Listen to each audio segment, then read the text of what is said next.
Tai sveiki klausytojai, mes esame VMI tinklaladėje Pietų pertrauka. Tai jeigu dabar skanaujate, tai prisėskit prie stalo, ramiai atsigerkit vandenuko, papietaukit, o su mumis mes turime nuostabią svečią Inetą. Labas, Ineta. Labas. Ir aišku, mano nuostabioji ta pati sesė Aurėja, aš Finas ir mes bendrausime mokesčiai kūrę ir bendrausim įvairiom temom. Tai va, kaip šalia mūsų, matai, čia irgi padėtas stalas labai skanus. Taip. Tai ar tau jis neša kažkokį kvapą, prisiminimų, paklodę? Skanus patiekalai, taip, čia. Čia visi patiekalai, net ne desertai. Taip. Spurga. Spurga, aš jau ją rezervavau, viskas. O kuri tau tai įlenkta per vidurį? Ne, čia yra kažkas bumbulas. Tai visi reiškia. Jo, tai iš esmės mes galim irgi dabar arba galim podcast'o pabaigoj, žinau, puikiai paskanauti.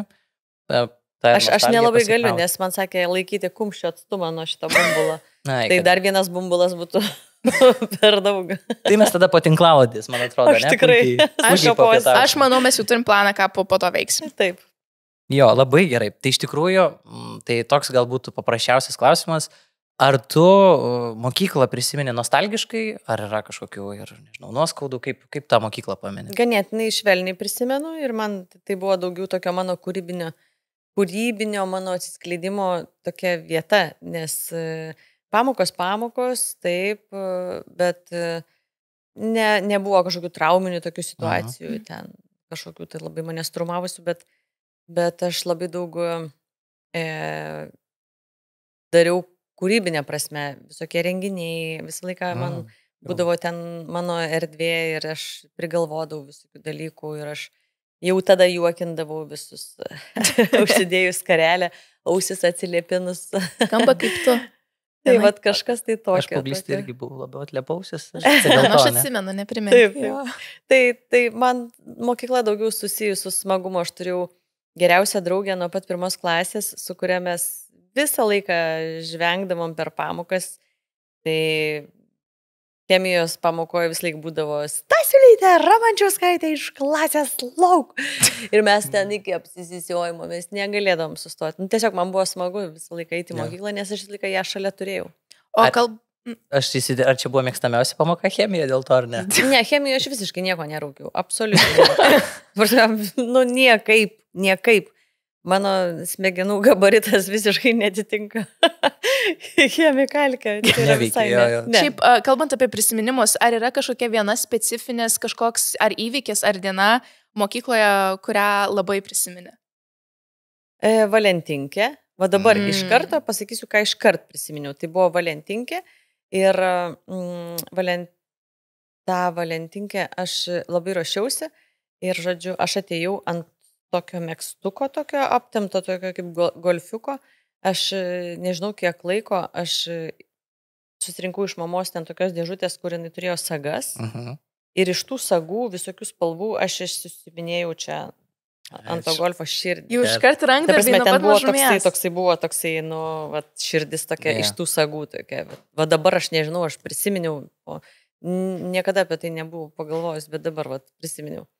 Dėl to, kad tas į mokyklą ėjimas man buvo toksai šventinis dalykas. Ypač, kai yra kažkokios laisvesnės pamokos, kažkokios šventės, kažkokios tokio matyti, dėl to dabar aš su tuo ir dirbu. Ir tai yra mano pramoga. Toliau tęsiasi. Žmonėms sukurti kažkokius fainus dalykus, apgalvoti, ką aš galėčiau pridaryti, man čia labai labai yra įdomu. Tai toksai šventinis prisiminimas iš mokyklos. Užkūrė, žodžiu, ta pamokinė veikla. Taip. Bet ir visą dieną tu nuo pirmos pamokos tu jau sėdi su ta širdim. Laukimo. Taip. Ir dar yra visokių bekučių, nekišknagučių, žinai, ten tie lapeliai, kur tu visą laiką, arba pavyzdžiui, tos anketos, kai darydavom sąsiuvinį, turėdavom tokį sąsiuvinį ir dažniausiai tiek klasiai būdavo kažkas, kas labai patinka. Ir tu tą anketą siunti visom nemėgstamom draugiam, nes tipo visi turi ją užpildyti. Bet tu labiausiai lauki to puslapio, kur jisai yra užpildęs viską. Nes ten būdavo klausimai, ten daugybė klausimų. Ir ten, pavyzdžiui, tavo mėgstamiausia spalva, žinai. Tavo mėgstamiausia ten daina. Ir paskutinis jau būdavo tas toksai, tavo mėgstamiausias klasiokas, klasiokė. Žinai, ir taip, oi, kad tik aš. Jo. Aš tai nežinau, man irgi Valentino diena labai mokykloje patikdavo, ypač ta dalis, kada rašydavom laiškelius kitiem vaikinam, bet dažniausiai nuo kitų žmonių. Arba merginom ir irgi nuo kitų žmonių mes labai mėgdavom su draugiam apsimes kitais žmonėm ir žiūrėti reakcijas. Tai vad būdavo pas mus toks užsimimas. Pas tave būdavo? Pas mus Valentinkai kaip tik, man atrodo, bent jau aš su savo klasiokais kaip tik atrodė buvo toks, kuo santūresniu pabūti, kuo santūresniu, kuo mažiau tai dienai gal išsiskirti. Va dėl to tos merginos ir kankinosi, supranti? Ir nesvarbu kokiais laikais. Jie visą laiką santūresni, žinai, o jie tiesiog kankinamus. Aš manau, taip jie tiesiog trūksta dėmesio čia. Mes patikrinam, žinai, kaip jūs, kaip jūs tai dienai. Kaip jūs tai dienai jausitės. Tai gerai, grįžtant prie pamokų, ar turi kažkokią mėgstamiausią pamoką, arba gal įsimintiniausią toj pamokoje įvykį, ar kuris sukrėtė, gal kaip tik, ar čia iš tų ką pasakojai? Su pamokom kažkaip aš neturėjau kažkokių tokių mėgstamiausių pamokų, galbūt mokytojų. Mokytojai, geografijos mokytoja prisimenu, dėl to, kad jinai buvo tokia labai atsipalaidavus. Ir jai pačiai labai patiko tas dalykas. Geografija, ne? Taip. Jo. Ir tada tu ir mokiniesi, tave įkvėpia kažką sužinoti visai kitaip. Nors pagal sistemą, pagal ten viską dirbo, dėstė viską, bet žmogaus kaip mokytojo savybės tave įkvėpia kažko sužinoti, naujų dalykų ir mokintis, bet ne patys dalykai. Bet kaip tik buvo užsiminta apie pamokas, ar tavo nuomonė yra kažkoks dalykas ar tema, apie kurią reiktų pradėti šnekėti mokyklose ir kuri turėtų būti paminėta, kurios dabar nėra minima? Nėra, pavyzdžiui, tokio dalyko dėstomo kaip... galbūt yra kai kuriuose mokyklose stengiamas jau, ta prasme, vystyti tą emocinį intelektą, bet iš esmės daug tokių psichologinių žinių vaikams jų sąmoningumo lygyje galima perteikti netgi nuo 1 klasės. Kad vystytųsi empatija, ko mums labai reikia paskui suaugus. Mes tų dalykų... Labai trūksta. Aš manau, tau labai trūksta. Mes neturim įgūdžių ir paskui mes labai stebimės, kodėl negriūna šeimos ir ten visa kita. Ir jau užaugę einam pas specialistus, kreipiamės pagalbos dėl to, kad mes neturėjom tų įgūdžių, mes tik tai dabar mokinamės. Tai gerai, viskas tvarkoj, mes tvarkomės užaugę. Bet tam galima užbėgti už akių ir galima suteikti tiems vaikams žinias. Pavyzdžiui, dabar, tarkim, tokia situacija. Aš nuvedu savo dukrą į priešmokyklinę klasę šiais metais. Ir man Instagrame rašo viena moteris, jinai yra 4 vaikų mama. Ir sako, aš šokė. Aš kai pamačiau, kad šitoj nuotraukui jūsų dukra, čia yra jos mokytoja, aš esu šokė. Nes ją išmetė iš tos mokyklos, kur mano vaikai ėjo, už netinkamą elgesį. Ir aš perskaitau. Taip, ačiū, padėkoju už informaciją. Manęs neišmuša šitą informaciją ir manęs netrikdo. Ir aš tiesiog palieku taip savygai, galvoju, kaip čia įdomu viskas bus. Ir aš tada sustinku su Gianluca, nes mūsų dukros eina į vieną klasę. Ai, geras. Ir aš sakau, gal tu žinai, nes jisai toj mokykloje, jisai jau ten ne 1 metus, ne 1 vaikas jo eina. Ir jisai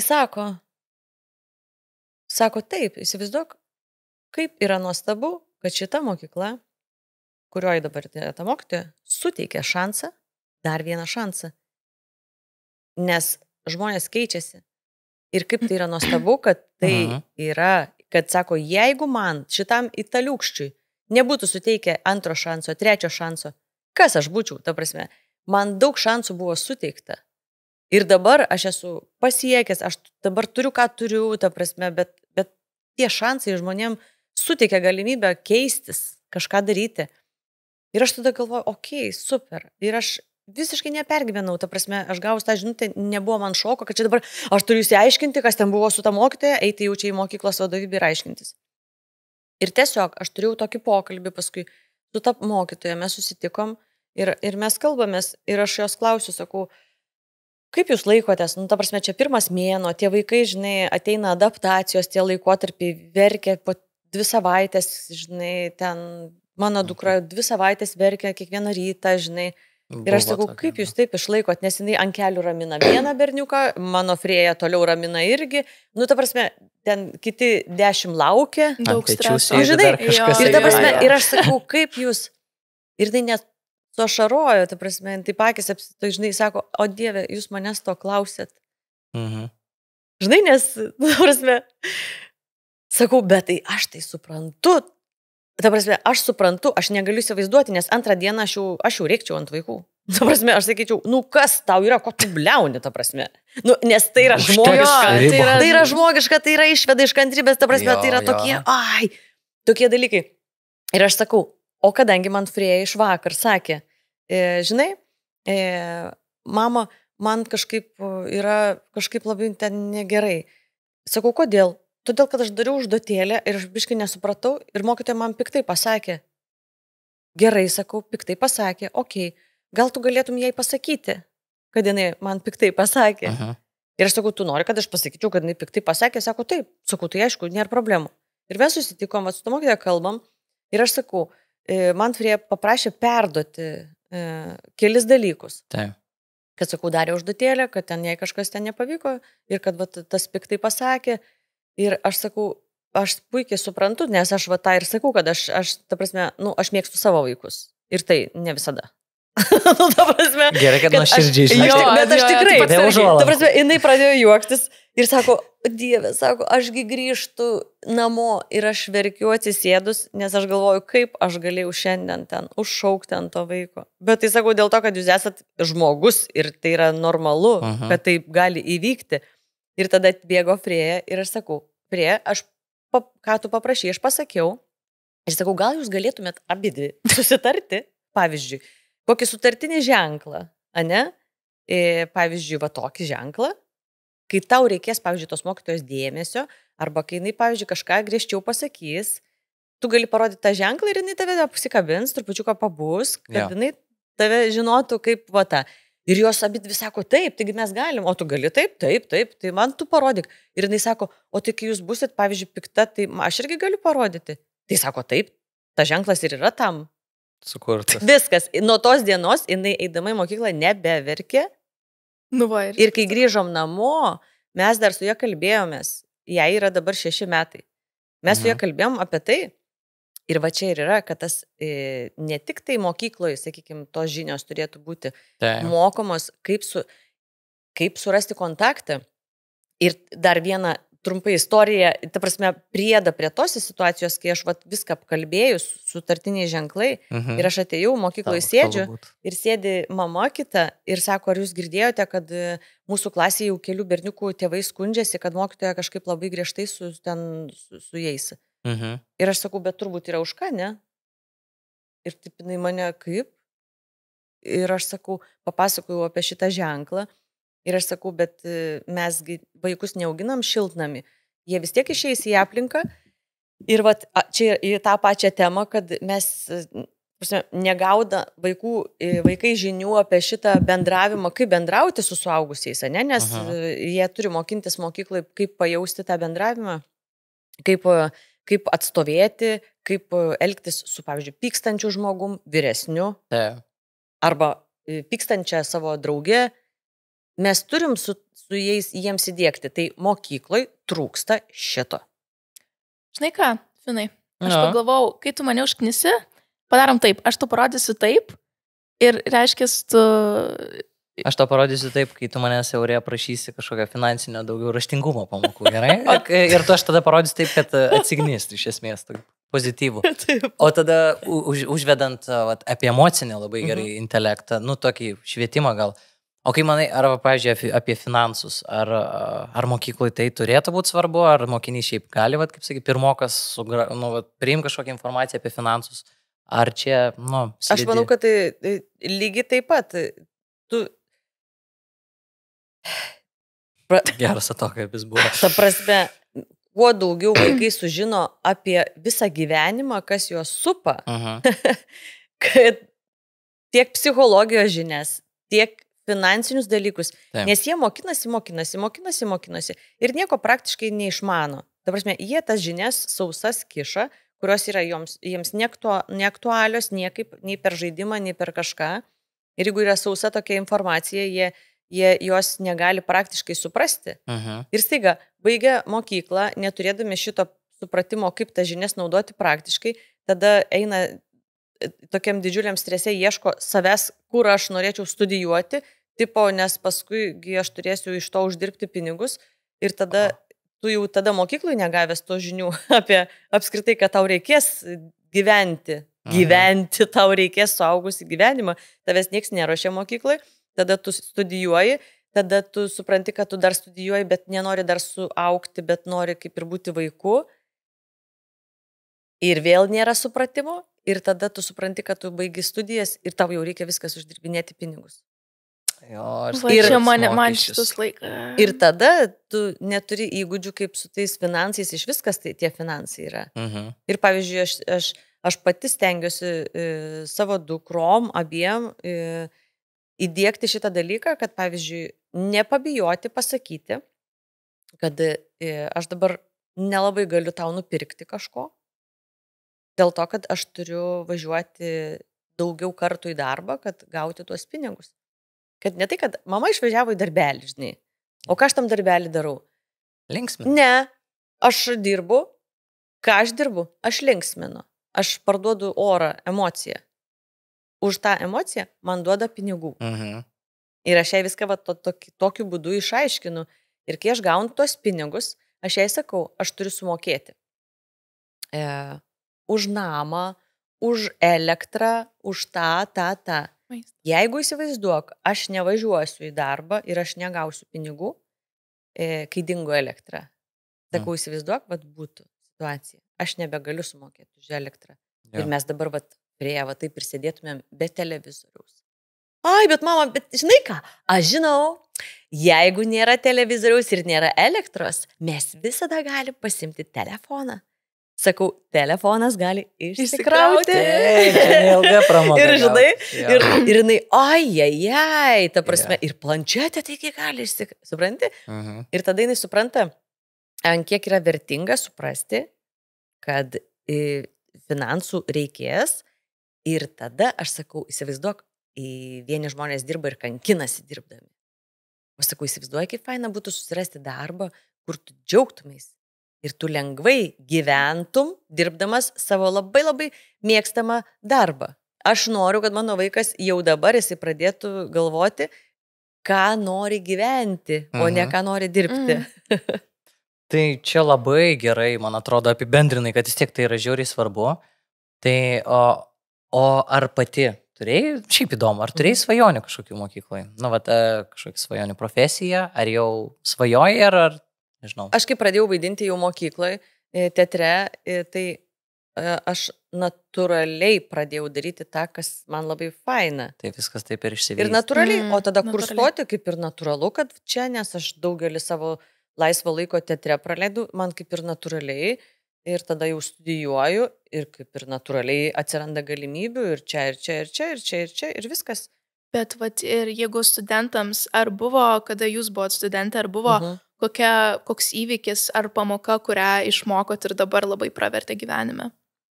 Kai studentė buvau? Jo, arba ir moksleivė. Aš studentė buvau, aš labai mėgdavau aiškinti viską, aš viską žinojau. Žinai, aš ta tokia, kur, ta tokia drausmė tokia, kur visi, žinai, tai ten kažką, žinai, triukšmauja kažką, o aš taip, žinai, kaip tokios nemėgsta. Kuri tildydavo visą klasę. Nu, tipo, bet tai man atrodė savaime suprantama, kad biškai subrėskim. Nu, žmogus kalba. Ja. Tai va šitą savybę čia nieko gero. Nieko gero. Tiesiog sėdėk ir klausyk tyliai, savo imk. Nereguliuok, nedaryk kažkokius dalykus, žinai, nesąmonių tokių. Ja. Čia taip gyveni ir mokais. Jo. O pavyzdžiui, apie mokyklos pačią sistemą, kaip tu galvoji, apie pažymius, ar tai atspindi vaiko, nežinau, gebėjimus, pažymėjai, įvertinimai tie. Ar atskleidžia, koks tada tas vaikas yra? Kaip tu manai? Arba kaip atrodė? Vat man patiko vienos mokyklos požiūris. Mano vyresnioji dukra, mes labai daug mokyklų pakeitėm. Labai.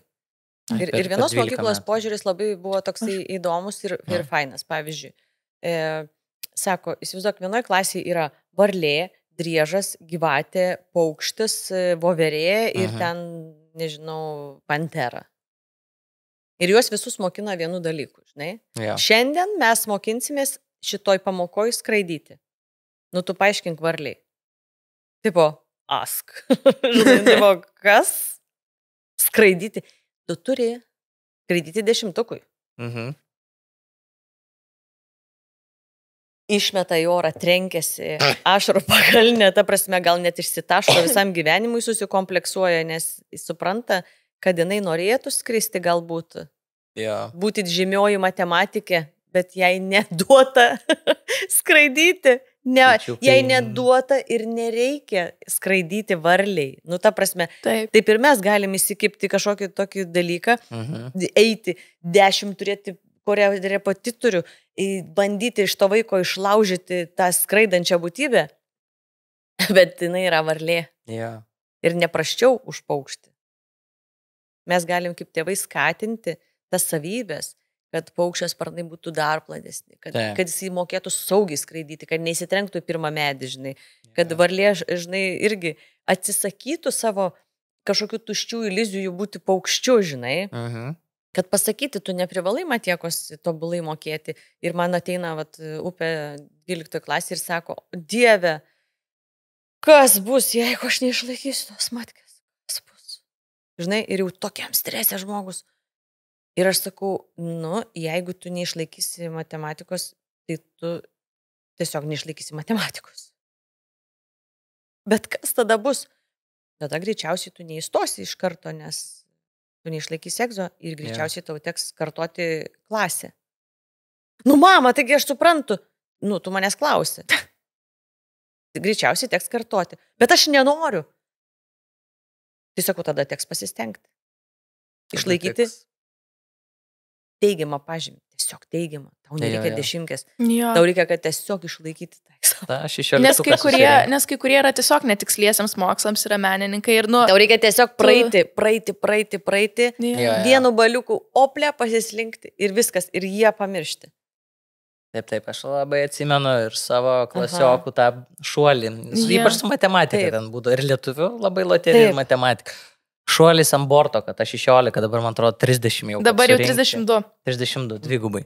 Taip, Ineta, mes tau turim dar vieną klausimą, būtent apie finansinį raštingumą šiek tiek jį palėtėm. O kaip tu galvoji, ar jaunimas šiaip pakankamai domisi mokesčiais, pavyzdžiui, po mokyklos, ar yra tos informacijos bazės, kaip ten elgtis? Kam jam domėtis? Jeigu mes suaugę nesidomim, kur nueina mokesčiai, kas iš viso yra, kokia jų funkcija, kam jie reikalingi, mes visiškai nežinom. Tapžinai, kai ką žino. Taip. Visi galbūt žino, bet ne aš. Ir keli mano draugai. Mes irgi nežinojom. Šimtai mano pažįstamų. Ta prasme, tikrai tai nėra įdomiausia tema, atrodo, ne? Bet kai man, pavyzdžiui, pačiai kyla klausimas, kur jie galėtų nueiti ir kas iš jų ten gero padaroma ir galbūt aš sužinočiau naudą, kurią jie duoda mūsų visuomeniai, aš tada su mielu noru pasidalinsiu su savo vaiku. Nes vaikam viskas yra įdomu. Ta prasme, mažiem ypač jiems yra viskas įdomu. Absoliučiai įdomu. Ir mums yra nebeįdomu. Nes mes turim juos mokėti. Nežinodami, už ką mokam. Bet jau nuo pat mažens galima žaisti žaidimą ir papasakoti, jeigu pats kažką sužinai, galima papasakoti. Ir jie labai klausos, tokie kaip foniaučiukai, tokie, viskas jiems naujai yra. Ir jie nežino, kad čia yra nuobodi tema mokesčiai, prasme, arba ten kažkokie finansiniai dalykai. Taigi tai yra viskas per žaidimą galima pateikti labai labai įdomiai.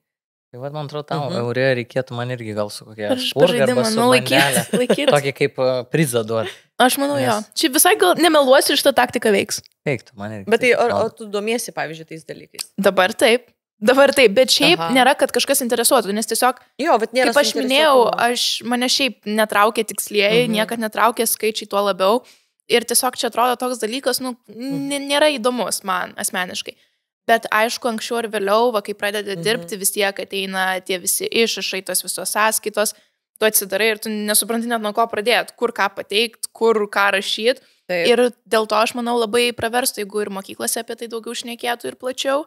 Bent paskutinėse klasėse. Aš nežinau, ar reikia tokio dalyko, kad tu mokėtum susideklaruoti elementariausiai. Ne? Kai kam tai yra labai paprasta. Man tai yra kosmosas. Man irgi. Dėl to, kad aš turiu buhalterę, kuri tiesiog padeda man sutvarkyti tuos dalykus, kad būtų viskas, kad aš kažko nepražiūrėčiau tiesiog. Bet ar reikia šitų dalykų apmokyti, kaip ten tas lentelės užpildyti, kaip ten kažkur kažką įsiųsti, kažkur kažką sužiūrėti, kažkokius trūkumus, kažką. Aš nežinau, ar šito reikia. Bet žinoti, kaip veikia sistema, kodėl mes mokam mokesčius, kur nueina tie mokesčiai, kas iš mokesčių tų surinktų mokėtojų pinigų vyksta, kokios operacijos ir ką mes. Tai čia visai įdomu sužinoti. Ta prasme, čia apie sistemą, kurioje egzistuojam, kaip ir logiška, kad mes turėtumėm žinoti. Taip.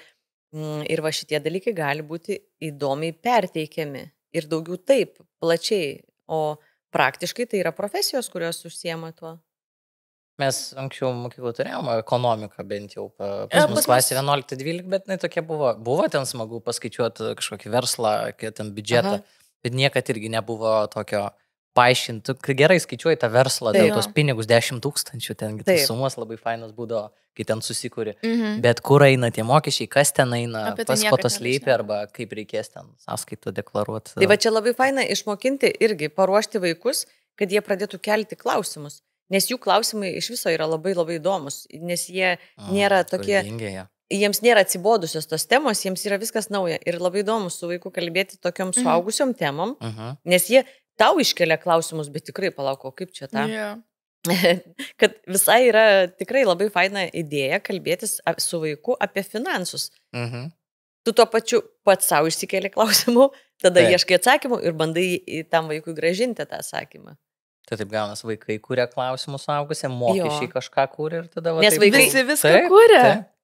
Ir vat, kaip ir mes kalbėjom užkulisiuose šitą, kad mes vis tiek egzistuojam sistemai, kuri yra labai griežtai sudėliota ir mes jaučiamės tokie pasipiktinę, ne? Ir viskuo, ir mokesčiais, ir valdžia, ir va ta sistema, atrodo, mes esame įkalinti ir mes negalim iš jos išsivaduoti, bet iš esmės, tai per kitus dalykus, per kūrybą, per kažkokios informacijos atsiverimą, kai mes susižinom tuos dalykus, mes suprantam, kad mes turim žinoti netgi kokioj sistemoje esam, o mažiau piktintis tą sistemą, apie kurią nieko neišmanom. Ir negalim nei padiskutuoti, o galim tik pasakyti, kad tie yra tokie, tai yra tokie, kodėl tokie, nieko nežinom ir tik pykstam. Kaip jum, pavyzdžiui, kaip jauniem žmonėm, Faktas, kad yra, aš taip pat jaučiu tokią svarbą. Dabar vis labiau suvokiu, pavyzdžiui, yra ta pati virtuali policija. Ten tas yra portalas, kur tu gali internetu. Tai toks, tu supranti, kad iš kažkur tai ateina, reikia investuoti į tokį, kuris yra patogus. Appsas, ten gali užregistruoti kažkokį nusižengimą kito žmogaus arba šiaip kažką aplikuoti, ten sukčiai kažkokie. Tai man patinka, nes aš kažkaip tada pagalvoju, čia iš mano, iš kur tai ateina. Nu faktas, kad jau... Bet tai kaip gerai žinoti tuos dalykus, kas iš kur išeina. Aš, pavyzdžiui, norėčiau turėti tokią lentelę, kur yra surašyta, prie ko aš prisidedu. Nes apie krašto gynybą arba kitą, tai tokio, kas neapčiopama, tai labai sunku, bent jau man. Tas pats, pavyzdžiui, ir dėl mokyklų yra. Ta prasme, kaip jos tobulėja ir tu supranti, kad lygiai taip pat mokesčiai prie jų prisideda. Ta prasme, ir dar kai paskutiniai metai buvo mokyklos, ta prasme, palyginus kaip seniau būdavo pirmose klasėse pradinėse ir kaip dabar viskas yra ištobulėję. Tos dabar naujoviškos lentos, vadovėliai visi naujoviški. Daug šiaip yra mokyklų dabar, kurias aš žinau, kur net yra vietoj vadovėlių planšetės duodamos. Ir tos mokyklos yra nemokamos, jos nėra privačios. O kodėl mokesčiai kyla? Kodėl mūsų mokesčiai kyla? Aš tai čia per tai žiūriu į infliaciją ir kitas aplinkybės. Nes, pavyzdžiui, ir pas mus ten savarankiškumas Lietuvoje didėja, nu, ten... Bet aš tada galvoju, man iš karto įsijungia. Tai gerai, kyla mokesčiai ir tada iš karto, jau kakta susiraukė ir tipo, palauk, čia kažkas bando, čia kažką apsukti, kažką čia jie jau kelia, visi kelia. Ir man tada ateina toksai atsipalaidavimas ir aš galvoju, taigi nėra problemų, taigi aš galiu daugiau uždirbti. Tai kartais tas freelancerinimas yra labai geras daiktas. Būtent praktikuoti va šitos dalykus, visas manifestacijas ir tu pastebi, kad kuo tu labiau atpalaiduoji smegenis, tuo tu daugiau ir gali uždirbti. O dabar rėkia čia man, aš dirbu nuo 8 iki 5, aš turiu tą atlyginimą, kaip aš daugiau galiu uždirbti. Patikėkit, galite. O, tikrai taip. Atpalaiduoti smegenis, bet tikrai. Kas dabar toliau dar rėkia, tai tiems be šansų. Dabar kažką. Nes visą laiką rėks. Visą laiką bus žmonių, kurie sakys, kad viskas yra blogai, visi vagis, visi ten aš žiauriai nuskriaustas, nelaimingas. Visada galima pakeisti profesiją šiaip jau. O ne, tu ką tu čia šneki, nesąmonės, ta prasme, aš gyvenimo nekeisiu. Po 20 metų, jo. Po 5. Ir nebūtina visiems keisti, galima tiesiog mąstymą pakeisti, mažiau piktintis, daugiau susižinoti, nuo informacijos sužinojimo, atsipalaiduoja smegenis, ateina gausa, net ir materiali, ir viskas, ir dėsningumus va šitos žinant. Viskas čia su tais mokesčiais gerai. Tai mums arba nesinervuoti, mažiau galvoti apie tai. Tiesiog atsidėti ir neturėti problemų. Ir lentelė, vizualiai, kaip mes, man atrodo, išvedėm tą, kad vizualiai. Jo, reikia lentelės. Lentelė arba kažkokį išrašą tas. Būtų labai gerai. Tai mokesčiai kūrė. Jo, bet čia labai gera mintis. Man, pavyzdžiui, aš norėčiau tą lentelę pamatyti. Lentelę, prašau. Tai galima? Užsakymų turim. Mūsų klausytojams irgi paprašykit. Paprašom visi. Jo, ko reikia, kad jums atsipalaiduotų smegenis, kad mažiau būtų pasipiktinimo.